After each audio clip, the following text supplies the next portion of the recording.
सभी को तुम लोग पहुंच गए होगे घर। तो चलो आज फिर तुम्हें आगे पढ़ाना शुरू करता है। हमारा जो अगला चैप्टर था जो हम पढ़ रहे थे वो था भारत का विभाजन। भारत का विभाजन वाला चैप्टर हम पढ़ रहे थे। तो उसमें एक आपका प्रश्न आएगा, भारत के विभाजन के लिए जो उत्तरदायी प्रमुख कारण थे वो कौन कौन से थे। तो इसको पढ़ तो चुके ही थे हम, एक बार और समझ लेते हैं कि भारत के लिए जो विभाजन के लिए उत्तरदायी कारण थे वो क्या क्या थे। इस पूरे बैकग्राउंड को हमने समझा। अगर हम पूरे देखें भारत विभाजन को, तो भारत विभाजन क्यों हुआ, उसके लिए कौन कौन सी चीज़ें जिम्मेदार थी, वो सब हम पढ़ेंगे। इसमें बहुत अच्छे से पता है कि भारत का विभाजन किन परिस्थितियों में हुआ, हमने क्लासरूम में उसको समझने की कोशिश की है। लेकिन अगर उसका हमें आंसर लिखना हो कि भारत के विभाजन के लिए जो उत्तरदायी कारण है वो प्रमुख कौन कौन से हैं, तो प्रमुख कारणों पर हम चर्चा कर लेते हैं। मैं समझता हूँ कि तुम लोगों को सबको समझ में आ ही गया होगा। तो पहला जो कारण रहेगा, पहला कारण रहेगा सांप्रदायिकता।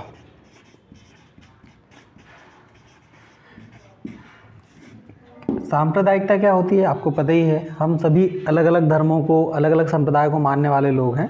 लेकिन जब हम अपने संप्रदाय को श्रेष्ठ बताने लगते हैं और किसी दूसरे संप्रदाय को नीचा दिखाने की कोशिश करते हैं, उसके लिए हिंसात्मक तरीक़ों का उपयोग करते हैं, और उन सभी चीज़ों को कहा जाता है सांप्रदायिकता। तो उस समय कुछ ऐसी पार्टियाँ उभर कर आ चुकी थी 1900 के बाद, जो सांप्रदायिकता को बढ़ावा देती थी। मैं नाम नहीं बताऊंगा, आपको पता ही है कि कुछ ऐसे दल गठित हो चुके थे या कुछ इस तरह के लोग आ चुके थे सामने, जो अपने अपने धर्म, अपने अपने संप्रदाय को श्रेष्ठ बताने में हुए लगे थे। और उसी की प्रक्रिया के स्वरूप ऐसी स्थिति बनी भारत में कि भारत का विभाजन आवश्यक हो गया, जिसमें सभी दोनों तरफ से, अगर देखें हम हिंदू मुस्लिम दोनों तरफ से उग्र सांप्रदायिकता को दिखाया जा रहा था, जो कारण बना भारत के विभाजन का। दूसरा अगर रीजन हम देखें तो अंग्रेज़ों के षड्यंत्र। अंग्रेज़ों के षड्यंत्र क्या क्या थे हमें पता ही है।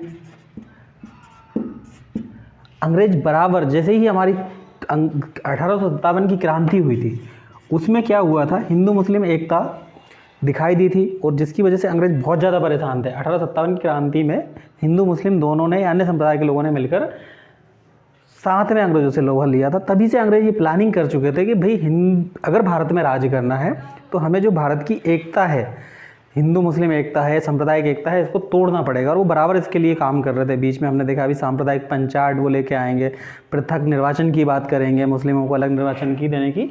तो ये सारे षड्यंत्र उनके चल रहे थे, जिसको हम बोलते हैं फूट डालो और शासन करो।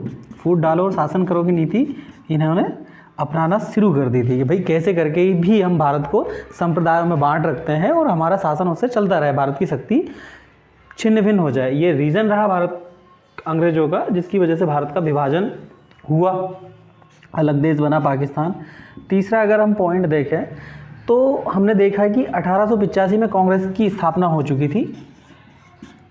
28 दिसंबर 1885 को आपकी मुंबई में कांग्रेस की स्थापना होगी। और कांग्रेस बाद के समय में 1900 के उसमें देखें तो कांग्रेस का जो मुख्य मुद्दा था वो था भारत की स्वतंत्रता। जब उनको लगा कि भाई कांग्रेस को डिफाइन करना है, कांग्रेस का अस्तित्व ना बचे या कांग्रेस की जो इतनी पावर है उसको कम कैसे किया जाए, तो अंग्रेजों ने ही सहायता करके मुस्लिम लीग की स्थापना करवाई,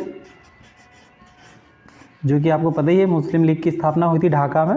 और मुस्लिम लीग को बढ़ावा दिया कांग्रेस की उपेक्षा। इसको बढ़ावा देकर निरंतर इसकी मांगों को, जायज़ मांगों को, नाजायज़ मांगों को मानते रहे, जो कि कारण बना मुस्लिम लीग की मांगों को मानना, एक मुस्लिम लीग का बढ़ावा करना, आगे जाके विभाजन का।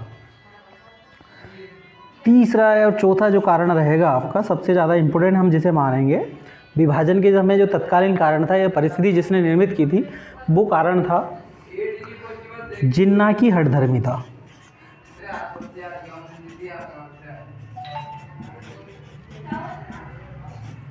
मोहम्मद अली जिन्ना पहले कांग्रेस के ही मेंबर थे, कांग्रेस के लिए काम भी करते थे, हिंदू मुस्लिम एकता के प्रतीक माने जाते थे।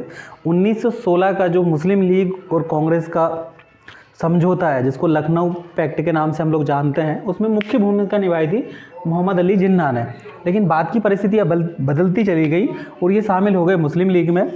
मुस्लिम लीग में शामिल होने के बाद में क्या हुआ, बाद में ये टोटल हिंदुओं के खिलाफ चले गए, या बोले कि पाकिस्तान के फेवर में चले गए या मुस्लिमों के फेवर में चले गए। और इनका कहना था कि हिंदू और मुस्लिम एक राष्ट्र में रह ही नहीं सकते। जो मुस्लिम्स हैं वो एक अलग राष्ट्र है और जो हिंदू हैं वो एक अलग राष्ट्र है, और द्विराष्ट्र की थ्योरी दी और इन्होंने मांग की, ये बिल्कुल लास्ट टाइम तक अड़े रहे हिंदू मुस्लिम को लेकर अलग अलग देश बनाने के लिए। और इनकी इन्हीं जिदों के कारण आखिर में, क्योंकि भारत में हिंदू मुस्लिम दंगे होने लगे थे, उन सब की वजह से जो कांग्रेस के लीडर थे वो चाहते नहीं थे कि विभाजन हो, लेकिन उनको भी झुकना पड़ा और इस चीज़ को मानना पड़ा कि हाँ ठीक है, भारत का विभाजन कर दिया जाए।